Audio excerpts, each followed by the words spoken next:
Y esto lo sabemos debido a que él le dijo a María, no me toques, porque primero tengo que ir al Padre.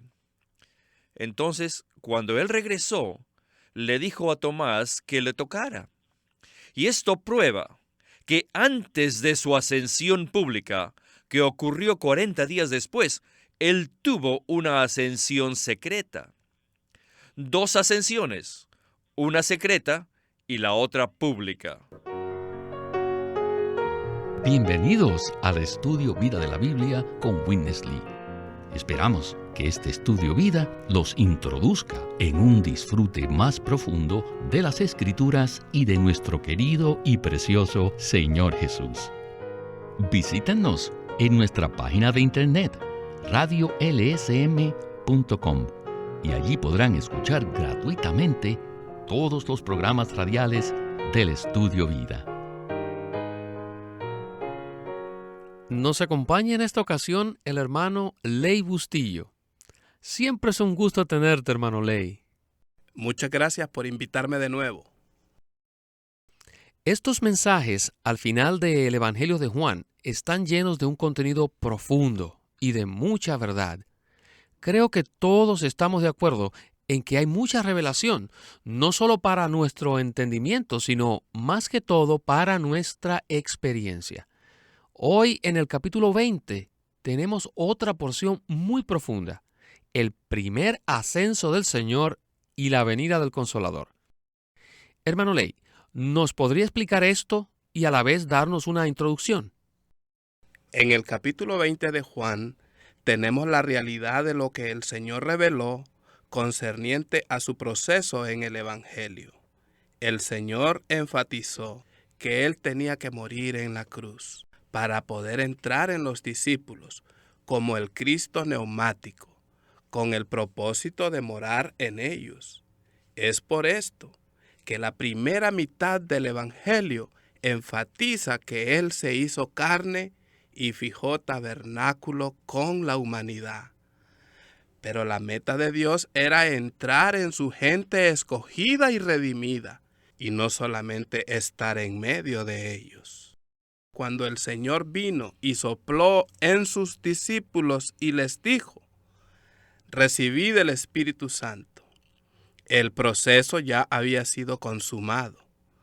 El Señor había pasado a través de la muerte, había resucitado con un cuerpo físico y también había sido transfigurado para ser el Cristo neumático, para entrar en sus creyentes como el Espíritu vivificante.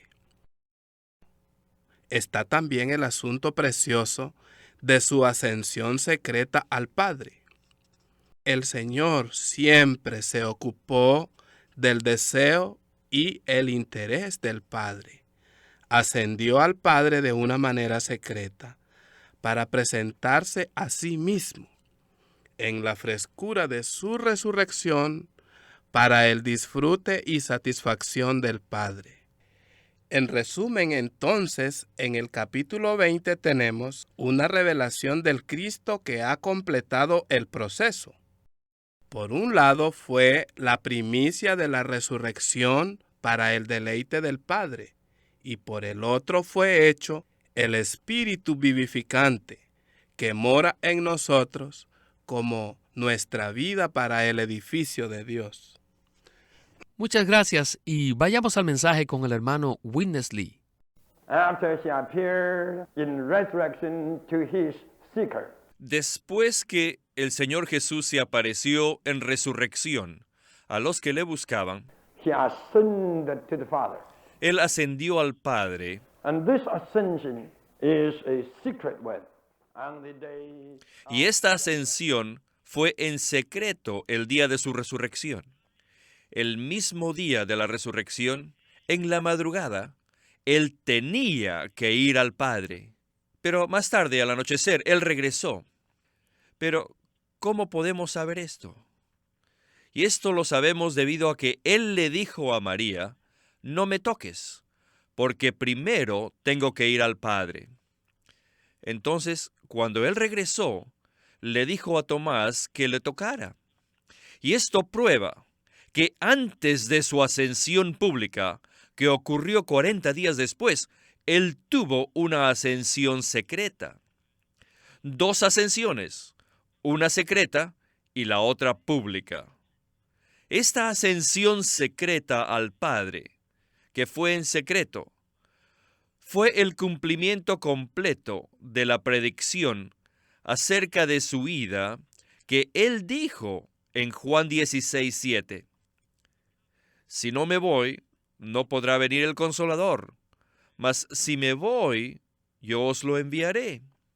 Esta ida, la ida que el Señor predijo en Juan 16:7, fue plenamente cumplida por su ascensión secreta. Entre los cristianos, casi nadie ha visto esto.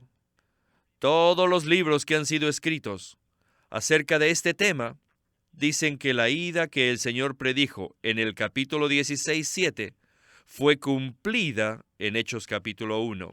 Pero yo diría enfáticamente, no. Su ida fue cumplida aquí, en el capítulo 20 del Evangelio de Juan.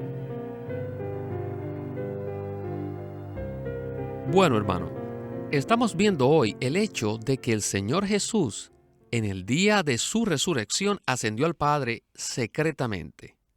¿Cuál es el significado de esta ascensión? El Señor se le apareció a María, y ella procuró tocarlo.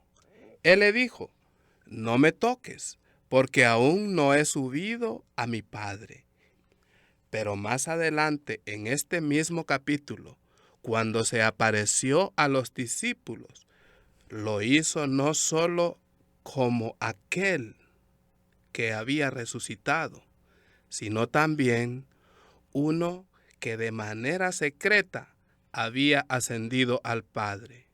Había regresado para manifestarse a sí mismo a los discípulos.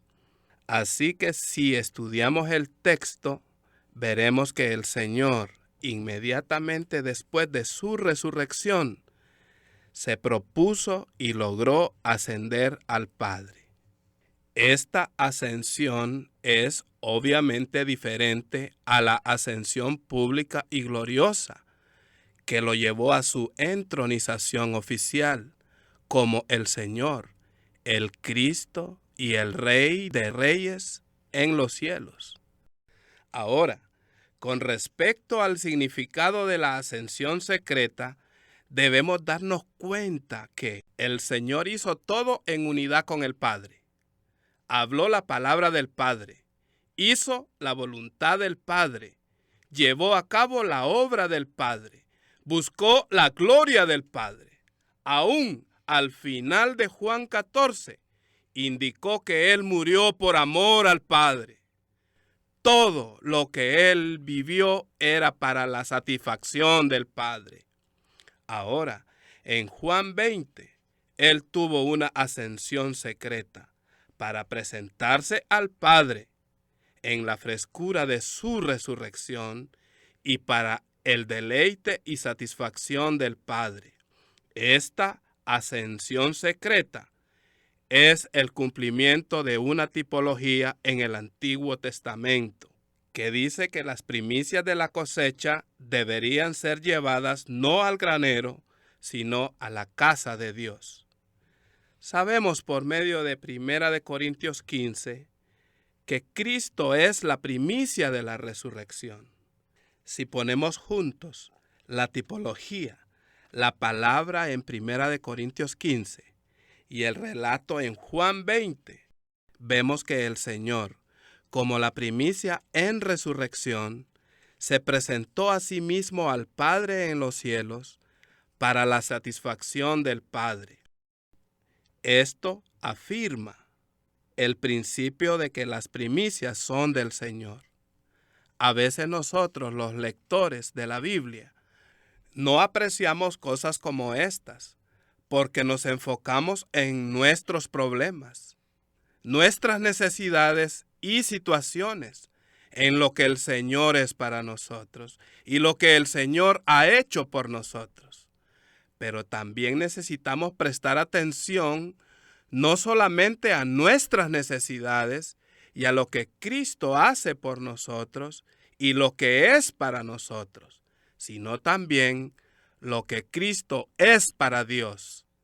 Cristo resolvió nuestras necesidades y Cristo satisface la necesidad del Padre de disfrutar a su amado Hijo en la frescura de su resurrección.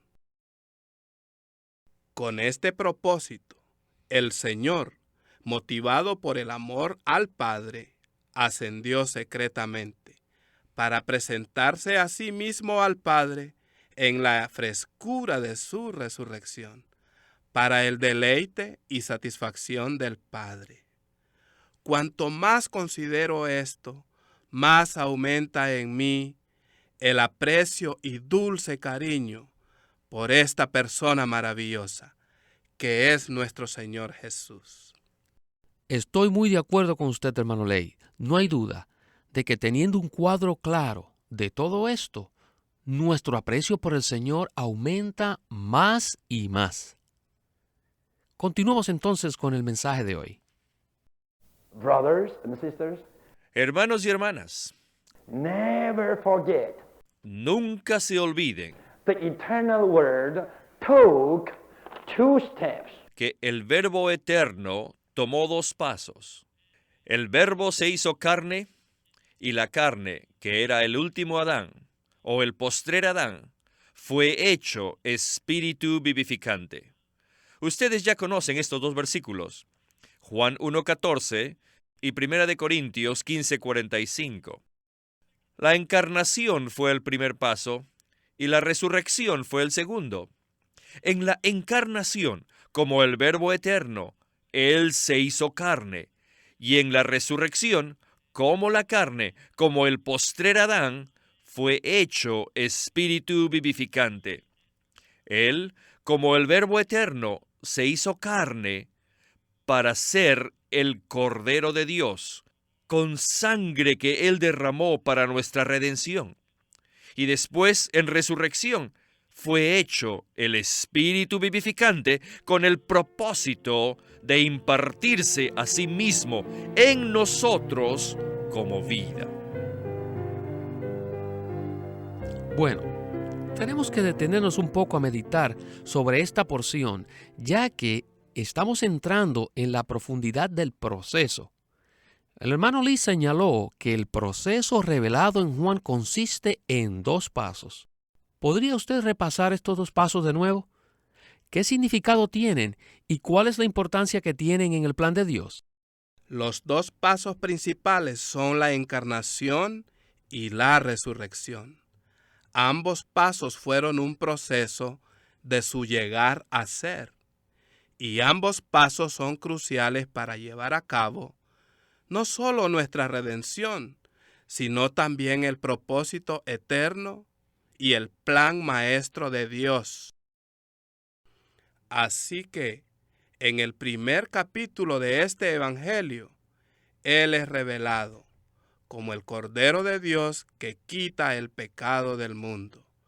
Él murió como este Cordero para hacer una ofrenda toda inclusiva, a fin de solucionar todos nuestros problemas, para cumplir los requisitos justos de Dios y redimirnos a Dios. Le alabamos por esto. Él es nuestro Cordero y nuestro Redentor. Lamentablemente, la visión y el aprecio de muchos creyentes se detiene allí, porque solo se preocupan por su propia salvación y no de la economía de Dios o el propósito de Dios. Así que necesitamos ver otro paso del proceso de Dios. Primeramente, Dios mismo se hizo hombre en la carne, para morir como el Cordero, para nuestra redención.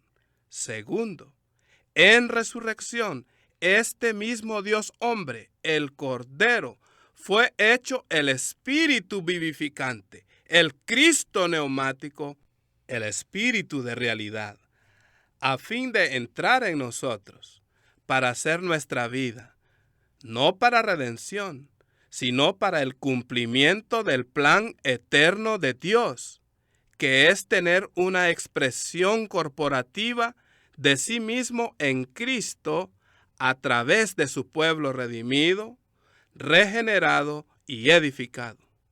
Amén. Regresemos a Witness Lee. Nearly all the Christians, Casi todos los cristianos they say this promise in John chapter 14, 15, 16 dicen que esta promesa en los capítulos 14, 15 y 16 de Juan was fulfilled on the day of Pentecost. se cumplió en el día de Pentecostés.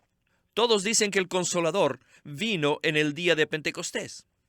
Si yo les pregunto a ustedes, hermanos y hermanas, díganme, por favor, ¿cuándo vino el Consolador? Muchos de ustedes me dirían, en el día de Pentecostés. Pero por favor, sean pacientes conmigo.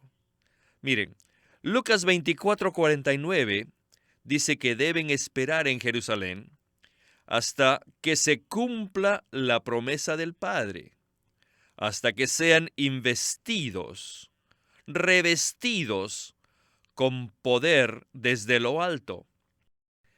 Y este poder se compara a algo que es externo. Y todos están de acuerdo que esta promesa del Padre respecto al poder que vendría como investidura se cumplió en Hechos 2, del 1 al 4. Y esto es correcto. Pero miren, antes de esto están Juan 14 y los versículos 16 y 17. El versículo 26, en el capítulo 15, el versículo 26, y en el capítulo 16, versículos 7 y 8, y también el 13. Todos estos versículos lo tienen ustedes. Y estos cubren una promesa, que es la promesa del Consolador, no del poder. Ya teníamos una promesa en Juan, que fue cumplida el día de su resurrección. Y después de este día, cuando Él estaba ascendiendo a los cielos, Él les recordó a los discípulos que esperaran la promesa del Padre de ser investidos de poder. ¿Me entienden? La línea de Lucas es una línea de poder para la obra. La línea de Juan es la línea de vida y es para vida. Aquí, en la línea de Lucas, tenemos el espíritu de poder, similar a un manto, para que uno se lo ponga encima. Pero en la línea de Juan, tenemos el espíritu como algo para beber.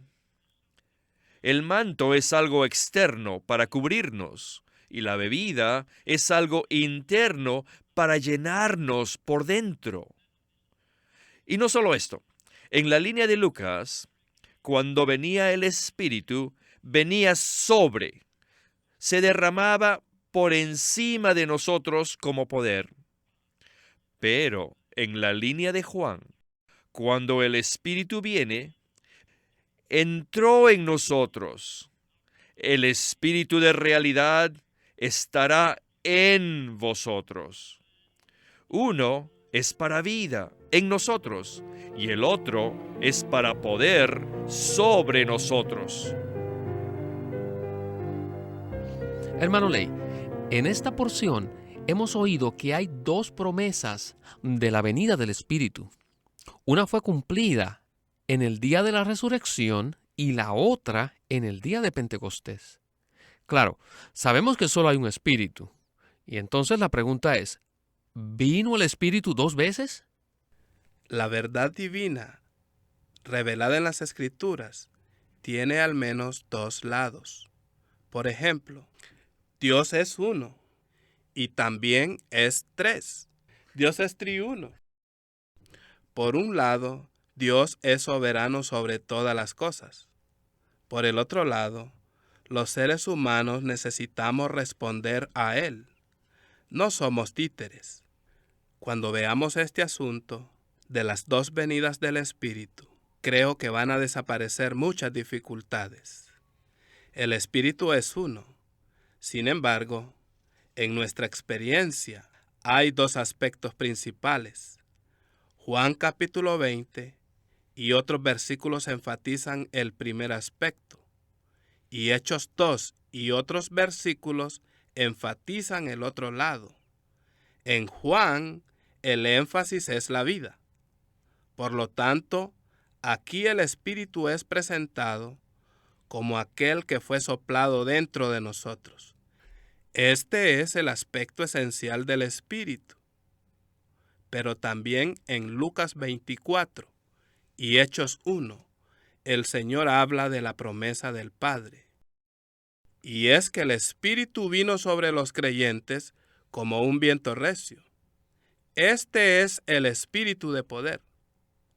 Así que no debemos de poner estas dos porciones de las Escrituras la una contra la otra, sino que debemos entenderlas como porciones complementarias, al ver que en un solo Espíritu hay dos aspectos para nuestra experiencia. Interiormente, el Espíritu, como el Espíritu de vida, es esencial. Y exteriormente, el mismo Espíritu, como el Espíritu de poder, es económico.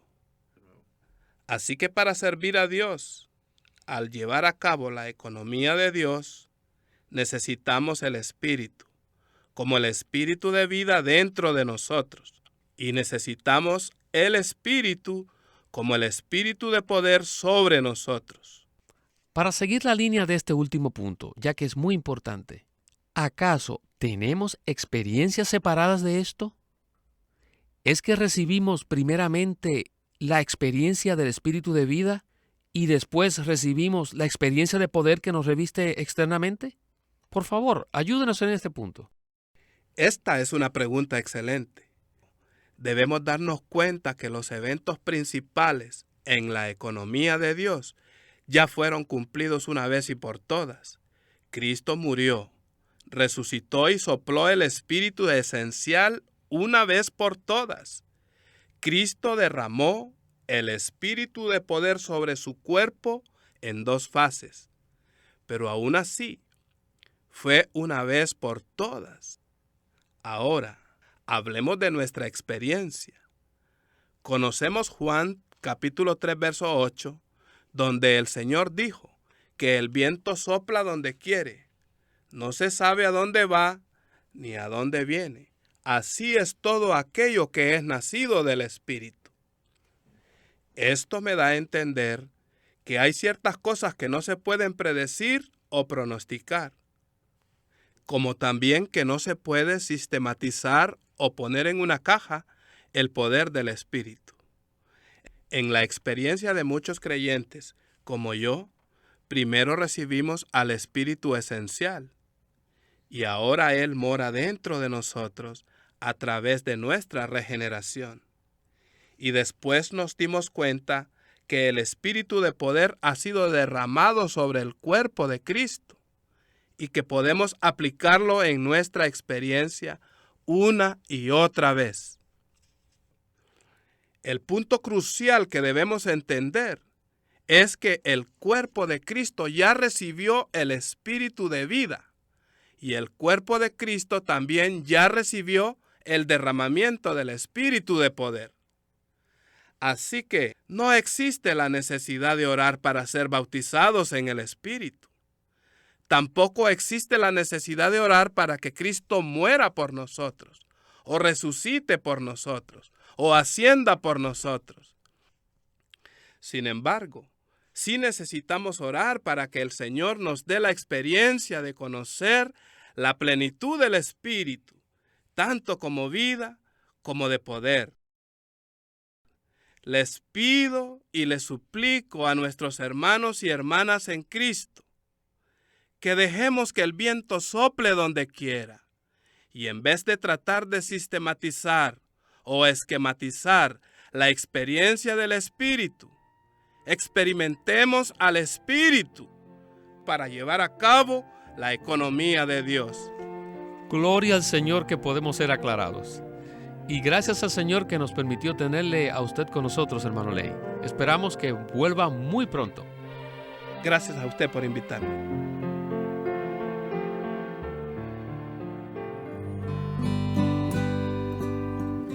Living Stream Ministry tiene el gusto de presentarles un libro titulado Vivir a Cristo, escrito por Witness Lee. En este corto libro de 3 capítulos, el hermano Lee abre este tema tan importante presentando los 2 pecados del hombre ante Dios. Y dice así: solo hay 2 pecados por los cuales el hombre es culpable ante Dios. Si usted no ha creído en Cristo, usted irá al lago de fuego y perecerá allí, no por causa de algún otro pecado que haya cometido, sino por no creer en el Señor Jesús. Pero después de haber creído en el Señor, existe otro pecado por el cual somos culpables ante Dios. Y en este libro, Vivir a Cristo, el hermano Lee presenta que muchos hermanos y hermanas no perciben esto. ¿Y cuál es este segundo pecado? Es el pecado de no vivir a Cristo. Y el mayor pecado de los cristianos consiste en no vivir a Cristo y no vivir por Cristo. En este pequeño libro, Vivir a Cristo, el hermano nos presenta paso a paso cómo nosotros, los creyentes, podemos vivir a Cristo y eliminar este pecado que es tan común entre los cristianos, no vivir a Cristo. Señor, perdónanos por no vivirte a ti. Así que les recomendamos este libro, Vivir a Cristo, por Witness Lee. El estudio Vida de la Biblia es una producción de Living Stream Ministry que presenta el ministerio de Watchman Nee y Witness Lee. Witness Lee sirvió fielmente al Señor durante más de 70 años y culminó su labor con este exhaustivo comentario de todas las Escrituras llamado El Estudio Vida de la Biblia. Queremos animarlos a que visiten nuestra página de internet libroslsm.com. Allí encontrarán los libros impresos del ministerio de Watchman Nee y Witness Lee, la Santa Biblia versión recobro con sus notas explicativas, y también encontrarán folletos, himnos y libros en formato electrónico. Por favor, visiten nuestra página de internet libroslsm.com. Una vez más, libroslsm.com.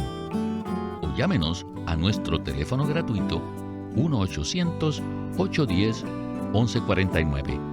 1-800-810-1149. Además, si desean, pueden comunicarse con nosotros enviándonos un correo electrónico a estudiovida@lsm.org.